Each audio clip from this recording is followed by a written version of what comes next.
Okay, everyone. I have my good friend Monique Class here, and she's an absolute expert in functional medicine and mind-body medicine. We worked together helping develop the energy module for functional medicine. I don't know how many years ago that was. And Oh, many years ago. How fun. I remember I was talking to some people and go, Monique is a clinical Jedi. She totally can get people to understand the big connection and understand things, and such an extraordinary skill. So I really wanted you to talk to our community about some of these skills with patient compliance, lifestyle change, and meditation, mind body medicine, right? Those areas that I really think you are a step of everyone when it comes to your knowledge base. Oh, So, thank you so much. so let me start with something directly. Talk to all of us. What happens between when a person does a very thorough functional medicine workup, they've invested all this time, money, energy, the practitioners, put together this plan, they're ready to go, patients there, patients somewhat ready to go, obviously, right? They just don't know what to do. They throw this new program plan on them of what they want to do. And then that's a whole nother variable. That's the side like we don't really talk about too much because everyone in functional medicine is so busy about what's the diagnosis, what's the mechanism, but the real skill of like how do I say veterans, really competent clinicians, is how they go from that point on, right? And when you're very new in functional medicine, you just go, I did it, I'm so great, I put it together, now you go do it. And it's like, and it's not that simple. So what do you see happen with that disconnect of once they create the protocol and you see you've been teaching functional medicine for a long time, whereas functional medicine practitioners are not really getting that information across and they have some issues with compliance. So tell us some insight about that. Well, this is an essential question. So Yeah. I love the question. And functional medicine is not just about the pathways, not just about the thought process, but it's all of that, not just about the test kits and the supplements and which magnesium. That's what we as clinicians can split hairs over. Well, which St. John's wort is better than the other, and what CoQ10 and what transport system. All of those things don't translate for the client. And one of the essential things that I think we leap over because we're so busy learning the medicine is this is participatory medicine. And so they need to participate. And so we come at functional medicine when we first start, myself included, and we want to do the medicine in the way that we were told. Meaning it's different medicine, but we're practicing the same way. We're trying to do it in a compliance-based model. So I want you to do this test kit, this test kit, this test kit, take these supplements, start exercising, start meditating, start an elimination diet. So we're prescribing and we're handing over a script. It's a different type of prescription, but we're handing it over and asking them to do what I tell you to do. It's an authoritative model. It's not co-creating a care plan. So I think if once you understand that compliance doesn't work, it just doesn't, for many reasons. People leave and they could be excited and then they get home and they're like, I can't do this because then I'm eating different than my family and I can't cook 2 meals, or I'm really too tired, or I can't swallow pills. I really needed powders, or this is more pills than I could ever have imagined. And they get overwhelmed and they shut down and they stop coming to you and they stop following, not because they don't believe in you or functional medicine, but because the care plan was way too overwhelming for what was available emotionally and economically for them in that moment. So bringing them in on the equation is crucial. It's saying things like, okay, this is what's going on. Do you want to do all the test kits at one time? Do you want to do one at a time? Like, this is what I see. Do you want me to explain it to you in detail or just give you the big picture?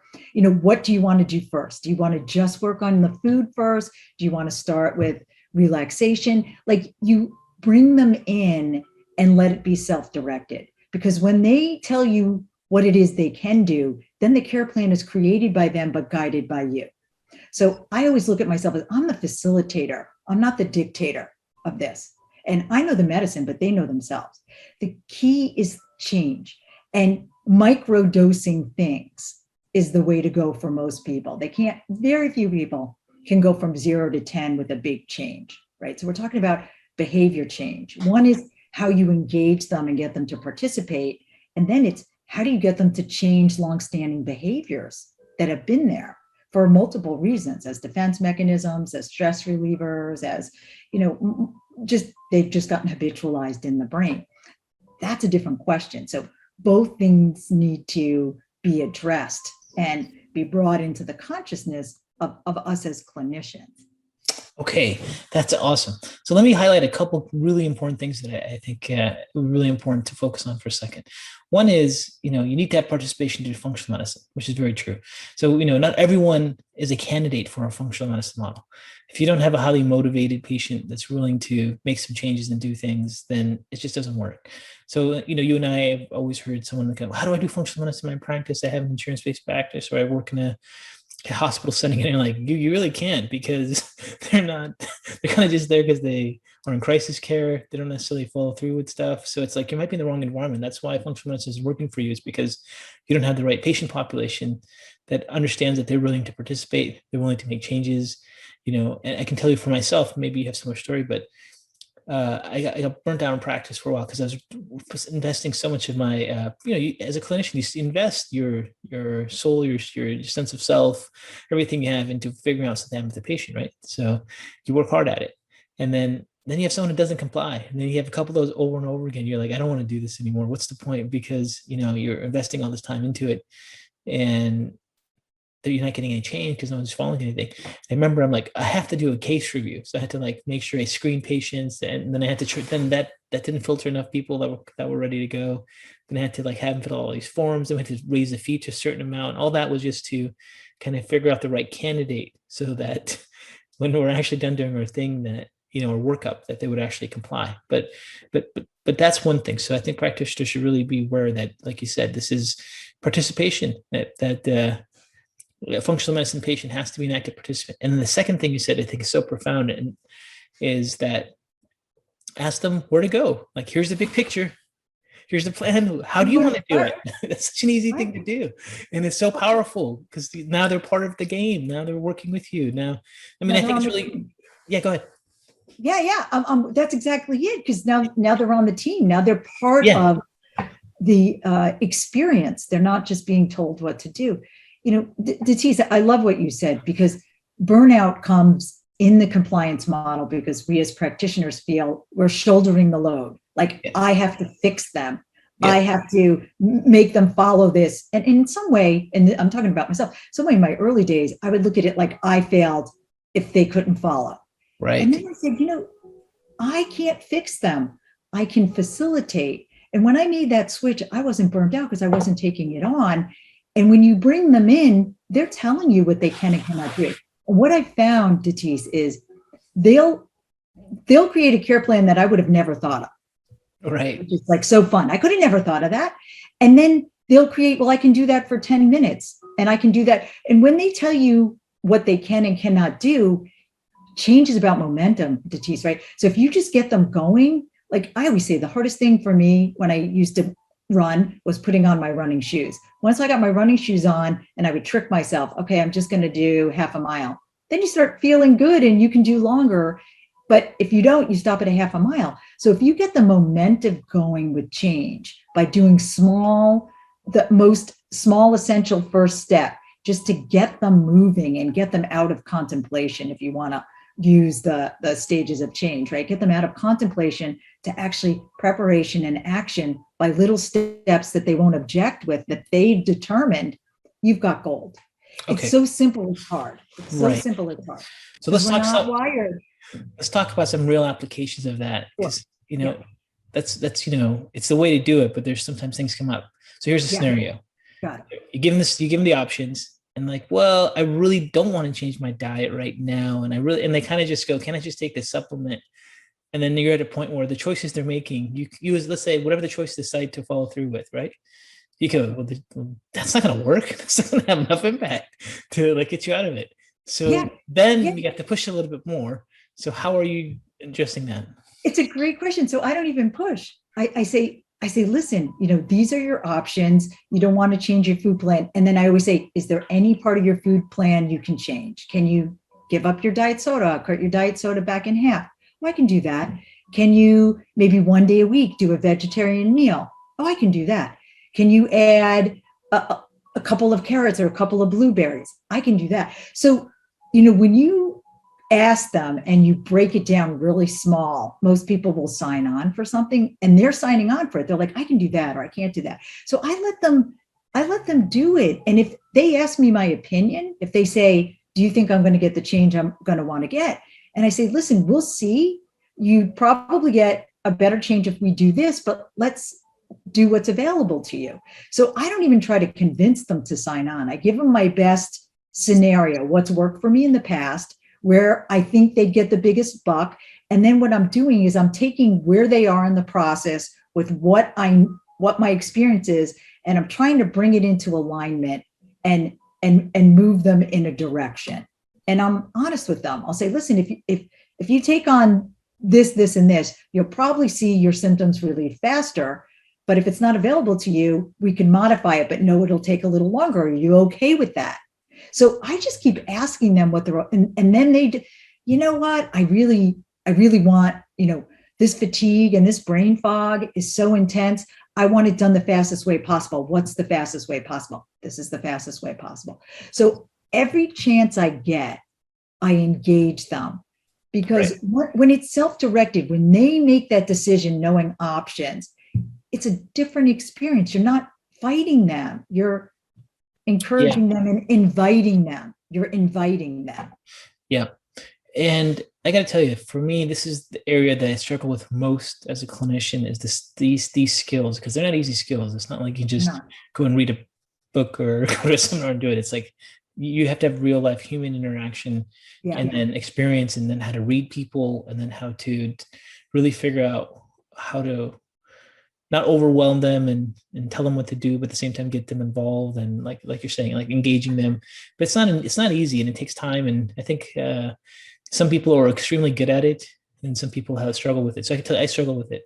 But thanks for your honesty. But I think that's great. I think that's great that you're out there and you know it. But also, to tease, you struggle with it. I don't want to speak for you, but I'll let you speak for yourself, because I know you, because you know what works. And you want to, like me, you're looking to get people better as fast as possible. Yeah. But not everybody can do these. And I think at odds with what's available to them. Right. And each practitioner that, let's say, is listening to us and is going through it, they really should do a critical analysis, like where they are with those skills. And when they look at their practice, if patients aren't getting better, where did things go wrong? Did it go through because you didn't diagnose them and assess it properly? Did it go through because you couldn't get them on board to communicate properly with them to get things going? And I can tell you, over the years also, the more confident I have in my clinical skills, the more I feel I have an effect just looking them in the eye and going, you're not going to get better until you do this. This is the first step. And we need to do this for the next 4 to 6 weeks. Are you ready to go? Like, where are you at?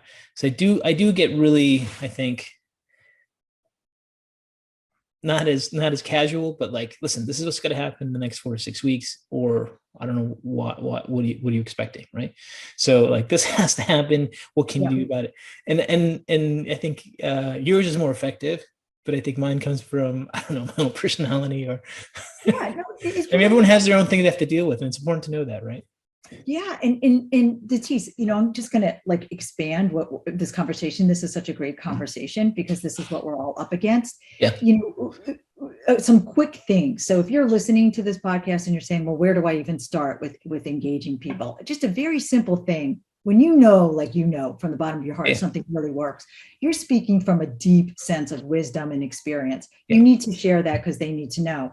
And then you just ask the question, like, here's the care plan. I'm going to read it back to you. And you let me know with each one of these categories on a scale from 1 to 10, do you think you can do this? Right? So each one. So I want you to do high intensity interval training for 7 minutes, every morning when you wake up. Scale of 1 to 10, can you do it? If it's below a 7, they're not going to do it. Right? So then you have to lower the bar. Will you do this twice a week? So that's just a quick kind of quantitative way. So take your care plan if you're just starting, and then read it back to them and check in. Can you do this? Can you take this many pills? And they'll listen, have them just sit there and check in with yourself. Can you do this? And they'll say yes or no, or maybe, and you can quantify it like that. Sometimes it's the amount of pills. They'll say, it's just really too many pills. Can you prioritize? And then I prioritize it. Well, how many can you take? And I prioritize it. So I do a lot of back and forth. But honestly, if you're new, that quantitative on a scale from 1 to 10, how likely are you to be able to do this? Below a 7, you've got to go back to the drawing board and scale it down to set them up for success. Yeah. And some of the things I do, again, whether it's good or bad, it would depend probably on the patient and the environment and situation. But listen, I'd like to take a more aggressive approach from you when we first start than down the road. So I go, there's two approaches to it. One is we can kind of simply just keep trying things and keep trying things and keep trying things and keep trying things. But you might not get much change. And why don't we just look at the next 4 weeks as a diagnostic window? Let's have you just go on this very strict autoimmune paleo diet for 4 weeks and just see if anything changes. And if it changes, then we know there's some interaction with foods and how your inflammation is happening. If it doesn't, then we may know there's other factors and the variables involved. But can you just focus on that next 4 weeks? But it's that back and forth dialogue. But I'd like to be aggressive with it. But listen, but I think that that's beautiful. But you're telling them, you're asking them, do you want to go the slow route or do you want to go to the fast route? Again, it's a choice point. And if they say fast route and then you tell them what it is, I would just check back in and see, is this still okay? Can you still do this? The final, and on a scale from 1 to 10, how likely are you to be able to do all these things? But you're doing it and you're being very direct and frank, but you're still giving them a choice. Do you want to go slow or do you want to go fast? And that's engaging them. You're already doing it. Yeah, no, I know. I mean, it's something that I've really spent a lot of time focusing and thinking about, and it's something I strive on improving all the time. But I feel it's like I have to go. Well, I find if I let them know everything they're doing is still going to tell us information, whether they respond or not. And I don't know if this is the diet you'll need to do for the rest of your life, but can you just do it for this period of time? And then I know, because at the end of the day, you come up with whatever you think is the approach. You don't really know. It's still a working diagnosis, working theory until you see some change. So you're like, I'm pretty sure this is what we need to do. Like, let's say you think they have a gallbladder issue and gallbladder surgery. I just need to reduce your fat fried foods and saturated fats and take some stress off your gallbladder and see if that impacts your whatever. But I need to see that window. We got to see how you actually respond. And I think getting patients engaged into this is not just therapy, but it's also diagnostic, I think has helped my compliance but that questions back and forth and seeing where they're at and trying to like you're saying, put them into your world, but then ask them how they want to participate in it. But I think stress out, this is why I want to do it, because I want to find out diagnostically.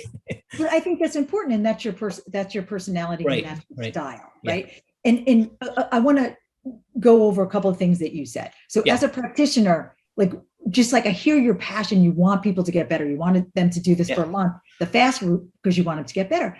I think it's beautiful that you're communicating your experience and your concern. And then on a practitioner end, we all have to unplug from whether they do it or not, right? Because that's not on us. That's on them. We get burnt out, or I get burnt out when I make it on me. Well, they have to do this. And if they don't do this, so that's the first thing. The other thing is the window. 4 weeks is the window, especially for behavior change.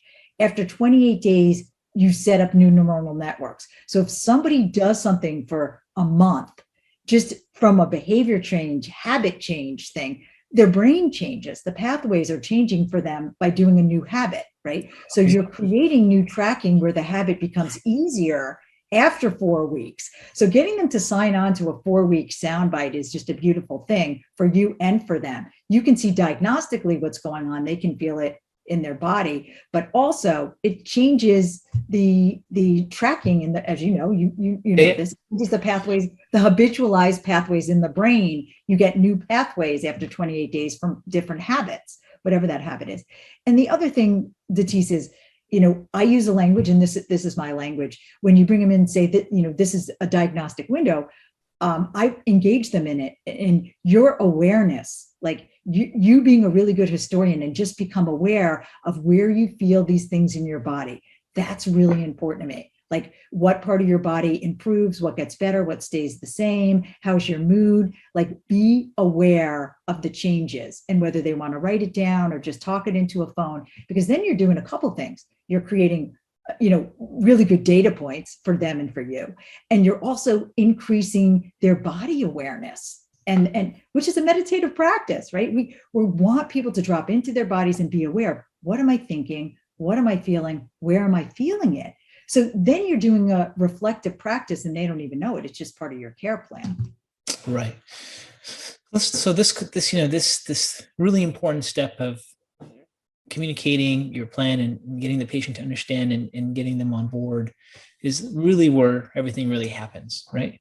You be partly off with their diagnosis, but you figure out a couple of things that are somewhat impactful, and you're starting to unwind their clinical mechanism or something, right? So let's talk about a few situations about real life scenarios where this thing comes up. So let's talk about a scenario where you see a medical history, you see what they're coming in for, and what they're coming in for is not that complicated. Then you see the list of practitioners that they're seeing, and you go, these are all really good practitioners. Like, I know these people, and they probably nailed this, no problem. Then you read it and you go, yep, they sure did. So now you're going, all right, this isn't a diagnostic issue. This is a follow-up issue. Yeah. So right off the bat, you're going, they've gotten the right evaluations. They've gotten things that should have really helped them. They really haven't helped them. So now the red flags are going off. Like, this is not at the diagnostic level. This is at the follow-through level, the clinician level, right? And then there are some people who have impairments where they can't follow through. Mm-hmm. Their dopamine levels are low. The frontal cortex isn't going. They don't have areas of the brain that can motivate. Their underlying metabolic disease can't motivate them. And, how are you, first of all, identifying those people? And then secondly, when you find the person that part of the clinical workup is, they may not have the metabolic, physiological, neurological capacity to actually follow through, right? Because it's changed, activate. It's like you have to motivate yourself every time to it. The motivation is a neurophysiological process, right? It absolutely is. So when that's impaired, what do you do? Okay, so this is a great question. So let's deconstruct it from the beginning. So early on in my career, when I would see a patient that saw all the, I went, because Mark Hyman was right now, I went to Mark Hyman, I went to Cara Fitzgerald, they're all around me. Right. I went to Susan Plum, and they'd come to me, I'd be like, oh my God, what can I bring to the table? These practitioners have done everything right, that scenario. And I used to be like insecure about it. Then when I began to realize it is a follow-up issue. These practitioners did everything right. It's a follow-up issue. Right. And then again, I engage with them the same way. And I'm straight with them.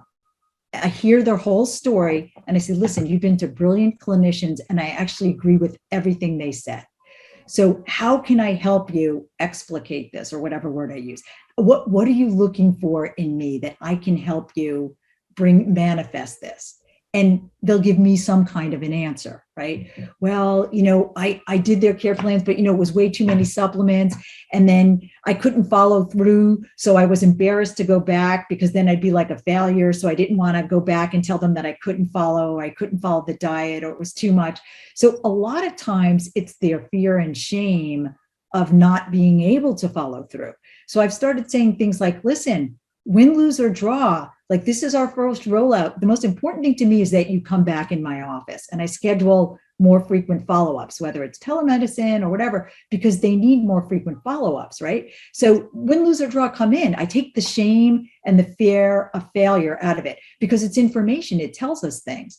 Then, like, one of the best ways to get people moving, but sometimes they can't even fathom it, is if they can do a little bit of HIIT in the morning. That raises the dopamine, right? Like, I got certified in HIIT like a couple of years ago. So I know a lot about it. So I know how to work with people with that. But you want to do something, physiological, but you also want to do something psychological where you take away that burden of they're a good girl or a bad girl because they could follow. They couldn't follow. It's too hard. It was too much of a reach. Yeah. And again, then I bring them in on it. Where do you want to start? If that was too much of a reach, and that's typically what it is, the practitioner did too much of a reach and they were too embarrassed.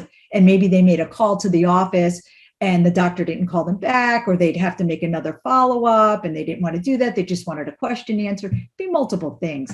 But if you take away the fear and then work on what can they do and where do they want to start? And again, if you suspect it's a dopamine issue, a little bit of HIIT in the morning kind of gets that going, and just kind of getting them to understand all of these and addressing all of these. But Datis, it's asking them what it was for them, naming it, and then what do you need? What are you looking for? What didn't you get? Because it's emotional that they didn't get. Right. It's not intellect. They got intellect. Right. There's some really important things you said I want to highlight.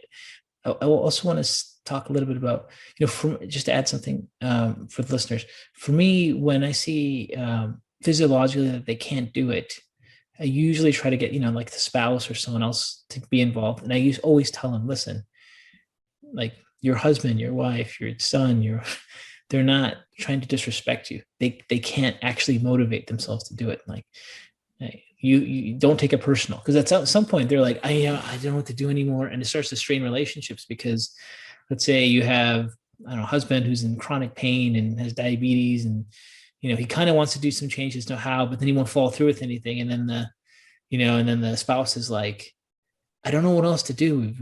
We took you everywhere you needed to go. You just need to go for a 5-minute walk. And then they're like, now it's the relationship straining, but the spouse doesn't know, like, this guy doesn't have any dopamine, and his frontal lobe is totally degenerating. And he's like, he'll have bursts of how he wants to do it, but he can't.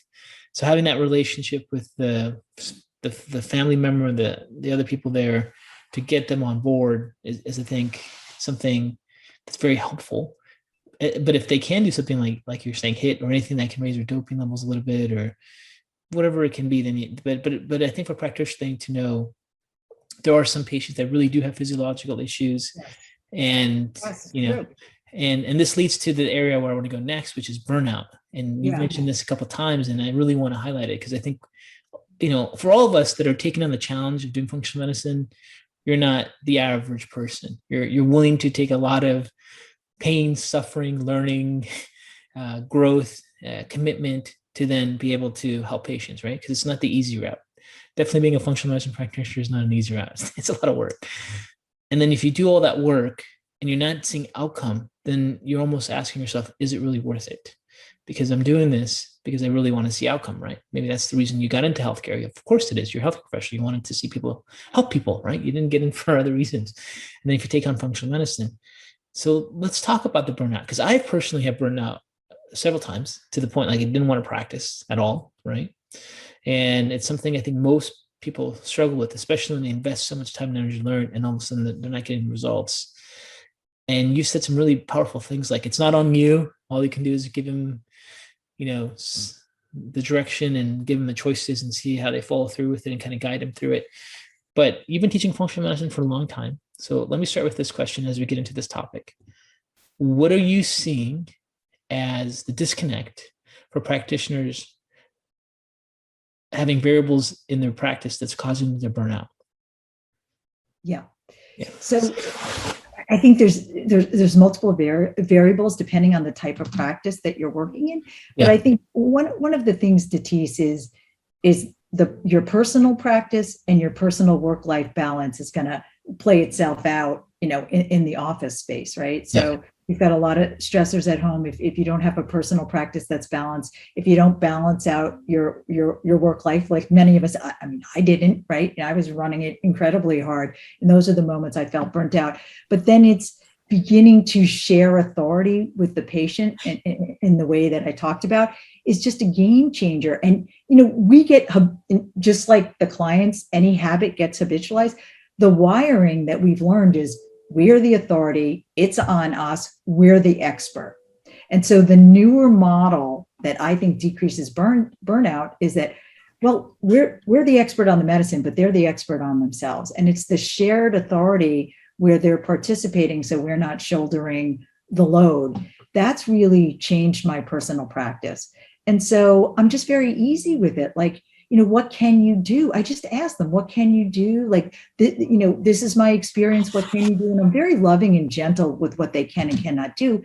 And then it's surrounding you with a collaborative care team. So, I work with Joel Evans. Like, he likes to be Dr. Dictator. He likes to give them the care plan, hand them the care plan. And, he loves the complicated medicine, but doesn't love all the back and forth of the negotiation and the shared authority, right? He doesn't always love that. So, he set himself up, we discussed it, that his medical assistant's also trained as a coach, and she comes in on his visits. She hears what he's doing. She hears his care plan, and then she helps them explicate the care plan in a coaching manner, like I just talked about. So you don't have to be the coach like I do. I happen to do both simultaneously. You can just understand that it's important to have them participate and hire somebody, hire an MA that also knows coaching, or hire just a coach so that you do what you love and they do what they love.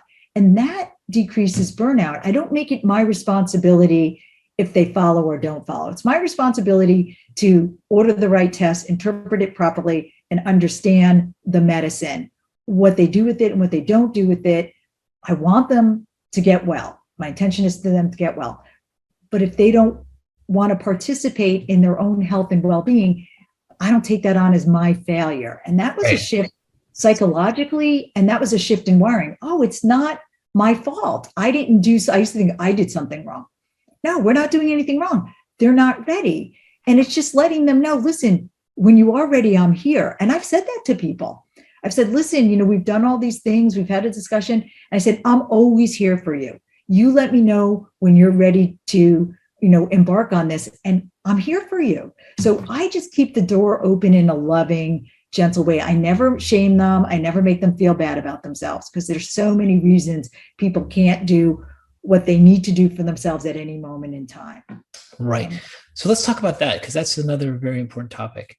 The relationship you have with the patient that is trying to figure out what to do and where they feeling. Like you gave an example. I went to see Dr. So-and-so, but I didn't really follow through, and it was embarrassed to go back because I felt bad. They might be angry at me or be upset. Yes. And that is very real. It's real. It's so real. And it's not said, because most of us don't ask, well, what was it? What weren't you getting? Right. Emotionally or physically? And that's when I ask the question. That's why I get the answer. So do you say to the patient, like, listen, do what you can. I don't, maybe you don't respond to all these things. That's okay. Let's work together. Like, so talk to us. So for someone who hasn't been doing these things and is like light bulbs are going off, like maybe the way they're communicating with the patient is why patients are getting better, because they're not getting it. And maybe patients are really like embarrassed to come back, or they're intimidated because they couldn't fall and they feel like a failure. So I hear that so many times. Right. It's very real. Unbelievable. So especially with people that have put in so much time to figure out a case and work through it and all that, and they're so invested, and they're like, I did all the things. Why didn't you do yours?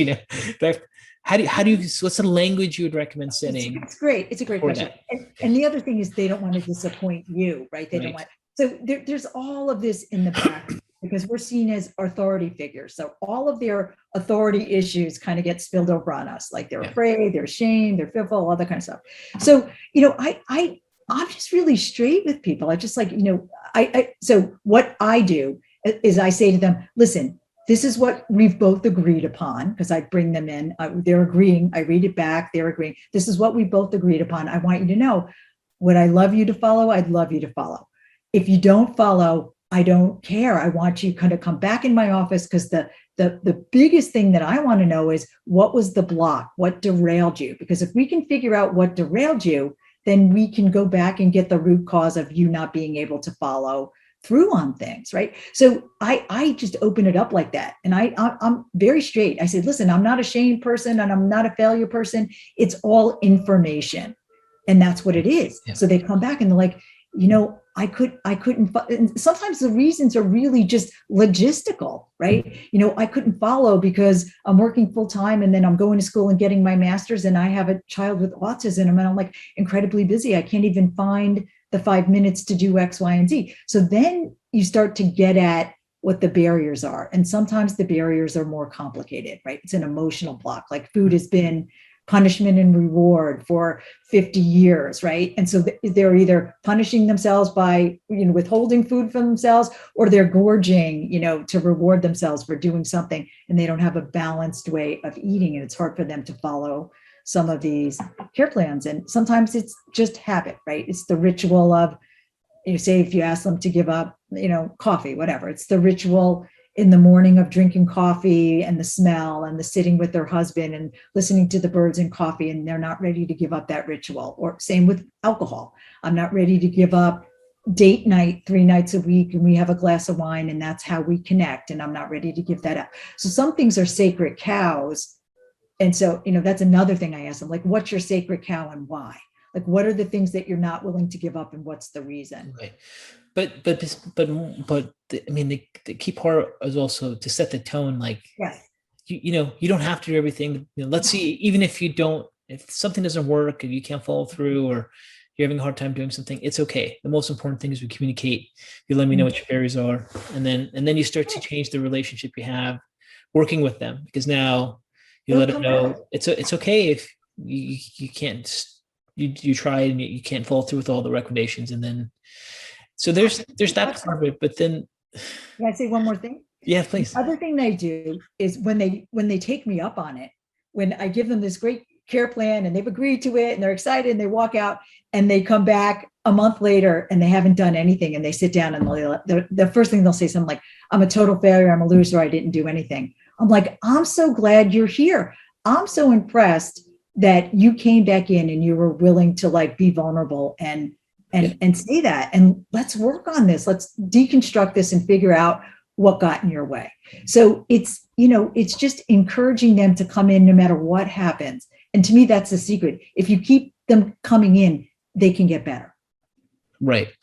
So let's talk about burnout from another point of view, because I've had burnout from patients. I just can't get them there fast enough. And there's a point like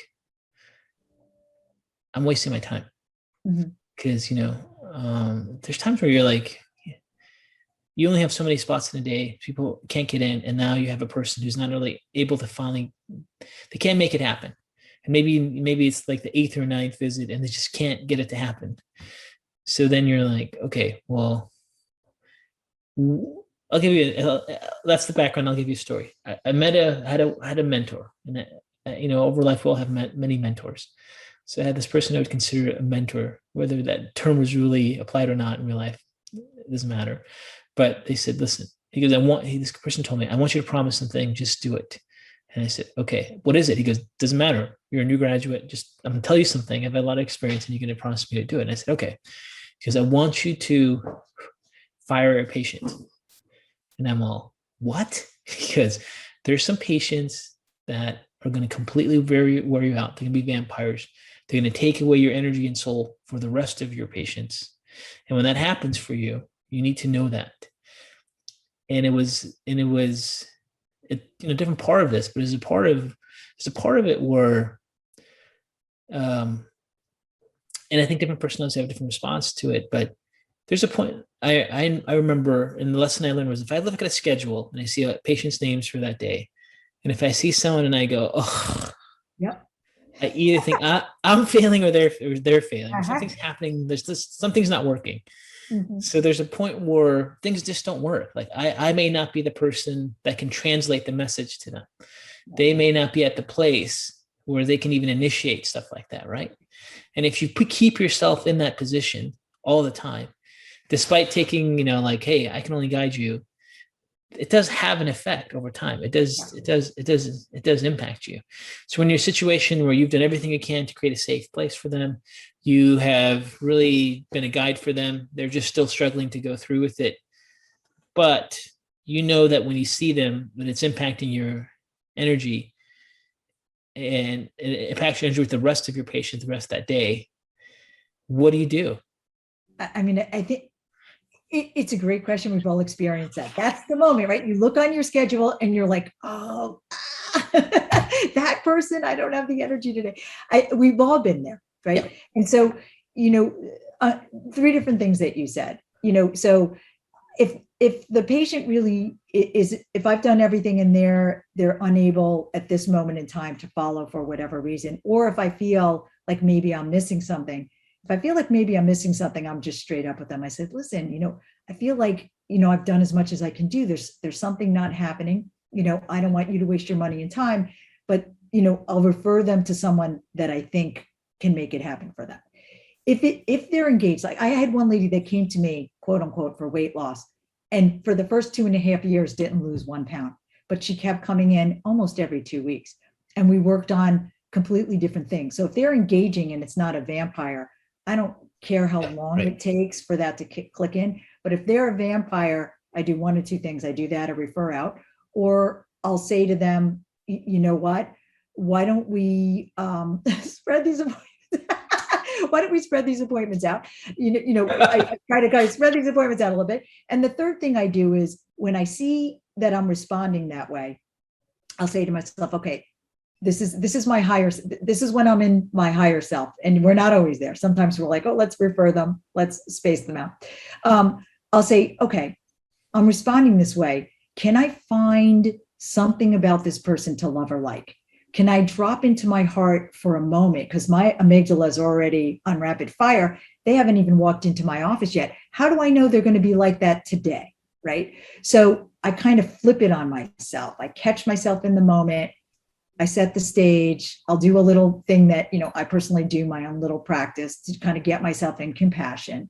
And when they sit down, I'll either intentionally send love from my heart to their heart, and I'll try to find something to like or love about them, even if it's like ridiculous, like, but honest, like, no, I really like those earrings. How are you? So I try to change the dynamic like that. And a lot more times than not, that will work.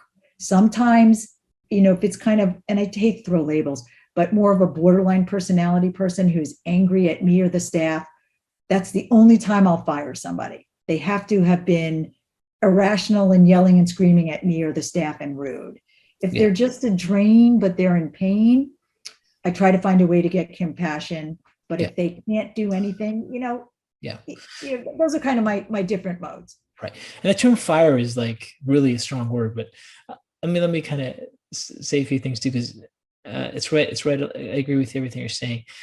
I'll just basically tell the patient, it's not working. I don't know what else to do. Like, that's fair. The relationship, the way I'm communicating this to you and your ability to follow through with it, it's not working.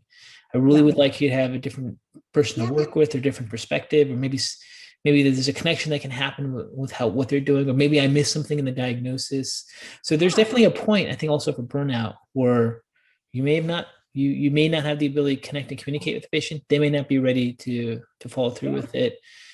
You may have missed your assessment. Your assessment, you're convinced is right, but maybe it's totally wrong. And then you go, that's a beautiful way to say it. Right. It's beautiful. You're being completely transparent. Yeah.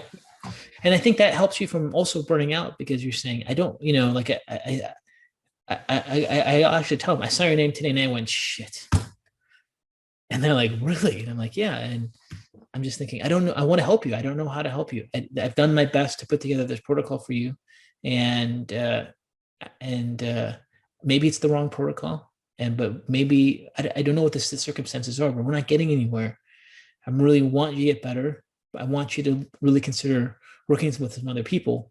If something works for you, helps me, please stay in touch. I'd love to know what it was, so it's not complete. Even though I said the word fire, I mean, that to me, that's how I fire a patient. I have that honest discussion. That's not firing. I have fired a real patient that yelled at my staff brutally and yelled at me. I was like, that's okay. But those we have a couple of those. What you're doing, in my mind, Atis, is you're being loving. Yeah. You're being honest, and you're being transparent. You're trying to do the best for this person. Right. You don't want them to waste their time and money. Yeah. People appreciate that. I love what you're doing. You're right up front with it. I think it's brilliant. I think that's the way to be. You call in the game when it's time to call the game, right? Yep. But you're not abandoning them. You're saying, let me know.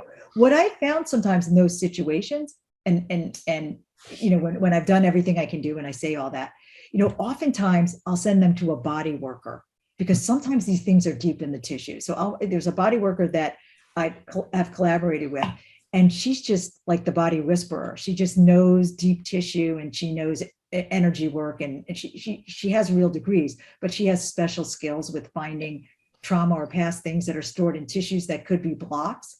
And sometimes that's the game changer, is some physical, by somebody that really knows energetics and knows massage. So those are just tips for people, things I've experienced. But I love the way you did that. I think it's brilliant. I don't think that's abandoning or firing. I think that's spot on. Right. I guess the word, you're right. The word firing is like if someone's abusive to your staff, or to someone and go, we don't tolerate that. That doesn't work. Sorry. See someone else. Here's your file. Let us know who to send it to. So that's a whole different story. Okay. Mm-hmm. So let's talk a little bit about meditation and stress relief. Everyone says reduce your stress. For me, like I do transcendental meditation. I do twice a day. I do 20 minutes morning and night. I try to be consistent. There's times where I get out of it and then get back into it. And it really helps my brain endurance, my brain function, allows my focus, allows my attention, calms me down. It's been a really game changer in my life.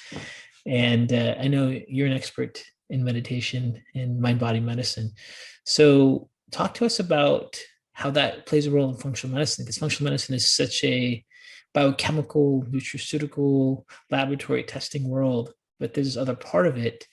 And I haven't really emphasized in any of the courses we've put together so far, but I want to get your input on it. So, to me, functional medicine is about vitality and well-being. Yeah. Regardless of what necessarily is happening in any parts of the body, because there's some things we can't reverse, but how do we cultivate well-being? And in my mind, self-awareness and a reflective practice from any type of meditation. I don't care whether it's TM, I don't care whether it's mantra, I don't care whether it's breathing, I don't care if it's mindful walking. It doesn't matter. And to me, it doesn't even matter the time that you do it. It's just about beginning to become aware of what your thoughts are and creating some space from the thoughts. The changes that one experiences, the deep sense of peace, once you tap into it, in my mind, people are like, oh, that's what I was looking for. Even more, the physiological benefits of meditation have been well documented, from neuroplasticity. The beat goes on, blood pressure, and heart rate variability, neuroplasticity, neurogenesis, all of those things, right? So I'm not even talking about that. I'm talking about giving your mind a timeout, giving the thoughts that all day long consume us, control us, change our mood, change our energy level, just allowing yourself to create that little micro space between the thought and the deeper you. Drops people into their heart. You can't simultaneously be in love and be in fear. It just doesn't happen. So either you're being ruled, hijacked by the limbic system and the amygdala, or you're dropped into your heart. And these practices are ways in. So they're, as they say, fingers pointing at the moon. They're pointing to that deeper state that you can drop into, that we all possess. And ordinary people can do this, very, very quickly. You don't have to have special skills, but we all possess that within us, this space of inner peace and stillness. And it's practicing, right? That's why they're called practices. And like I said, it's great that you're doing 20 minutes twice a day. That works great for people. Microdosing also works, like little mini meditations throughout the day. If you have 2 or 3 minutes, if you're really present, or just anything people are doing to begin to understand themselves, separate from the habitualized mind, and drop into their heart, where they have access to different states of consciousness if they're not ruled by past thoughts, past experience, and the churnings of the mind. So I think it's essential. It's crucial. It's at the center of the matrix for a reason, because you can't change the body if you don't bring the mind and the deeper Atma or spirit along. They're part of the equation. Right. So you said earlier that when you were having a consult with a vampire or someone who's very difficult to get the message across, and you try to connect heart to heart. And okay, so talk to us about that. So let's say you don't have any training in meditation or anything, you're going, what are some simple things a person can do, let's say before a report of findings, before a consultation? That's great. And what when you say connect your heart with their heart and trying to find something good, that's it. What is that? Explain that. Very simply. So I look at the paper and you see so-and-so coming in, right? And she has a history of lupus or whatever it is, right? And she's been in chronic pain, and I look at her and she's difficult to deal with, right? This could be a real scenario. She's difficult to deal with. She's cranky. She won't leave. She's combative in many ways, right? I look for a moment. I'm like, first of all, you got to become aware of where you're at. So you don't try to change your state. You just become aware of what's going on. I'm thinking, I don't want to see her. I'm avoidance. I'm upregulated. I know that I have to do it. I'm feeling tired. Like, this lady's freaking me out. So the first thing is you become aware of your current state. And then I drop over my heart and I get a picture of so-and-so, and I just say, you know what? I just find the compassion, whatever that looks like. You know what? They've been in chronic pain for 30 years. Just kind of cutting them some slack, right? But so that's what I do. I just drop in my heart and I just find some compassion for their human experience. And you can do that when you clear away your own clutter. But to clear away your own clutter, you have to realize what your clutter is. You know what? I didn't sleep last night. I'm really tired. This person's difficult. They're tedious. They're combative. I go through my psychodrama and I just start to notice it. And then I drop in and I just ask that question: can I find a little compassion for their human experience? Because I don't know whether and sometimes you hear horrific stories, Datis. They were beat, they were burned as children, they were sexually abused by father and uncle. There's always a backstory that we don't know that makes them who they are in that moment in time, right? So it's just opening myself up to the possibility of having a different experience and finding a little shred of compassion. That's what I do. It's just a very simple practice. So it's not leaping into, I think one of the big mythologies about meditation and a lot of these practices is that you're denying your feelings and you're just leaping to, oh, I'm peaceful, I'm joyful, I'm blissed out. No, you're not at all. The part of this experience is you're very real and honest. You're becoming aware of where you're at. That's the crucial thing. You're not denying your feelings. Yeah, this lady's a pain in the ass. I don't want to see her. Oh, that's where I'm at. I'm at anger. I want to run from here. You meet yourself right where you're at. That's meditation. That's being aware of what's happening in the moment. And then you start to calm yourself down. Okay, let me drop in. Let me tap into a place of compassion for her human experience. And do you do that with every patient you work with? I do that thing when I look at the schedule and I have 5 people in my whole practice. I have a decent sized practice that I look at the schedule and I feel that way. And I do that thing. Hugely helpful if I do that. If I don't do that, I start my personality and my stuff starts mixing with their stuff. So I only do it with the tough people. Everybody else, I just take a couple of breaths and I say something along the lines of, let me be an instrument of their peace and healing, whatever that looks like. I don't define it because I don't know what healing and well-being is for that person. I know what it means to me. I don't know what it means to them, and I'm not God. So I just ask to be a clear channel for whatever they need, right? I kind of hand it over. So I do a quick little boom, take a breath, and see the patient. It's very simple. It's not complicated. I'm not like oming like for 20 minutes before each patient. Oh, but it's very powerful. It is. Very powerful. Because you're centering yourself and you're handing it over to a higher something. There's a higher energy, right? Where our intellects and our experience, we're instruments of that higher divine. We don't heal, nature heals, right? But who is that big nature, right, that heals? Who has the ability to repair the body we have this innate capacity to regenerate and heal. That's like marvelous. That's not me. That's me being facilitated by something greater than me, right? Perfect. And I think, what I love about that is you first ask yourself, like, where am I at? I'm asleep, I'm frustrated, I want to see this person. And then you're honest with yourself about that. Because now you know how it's impacting it. And then, then you put them in the position they're in. They take all this time to get here. They're suffering. How many people have they gone through? How exhausted are they? See, Datis, first I have self-compassion. I'm like, oh God, I'm tired. I haven't eaten yet. I've had a busy day. Like my kid is calling me from college. He just got failed his class. First I'm compassionate. Oh, I'm tired. Like I'm feeling a little overwhelmed.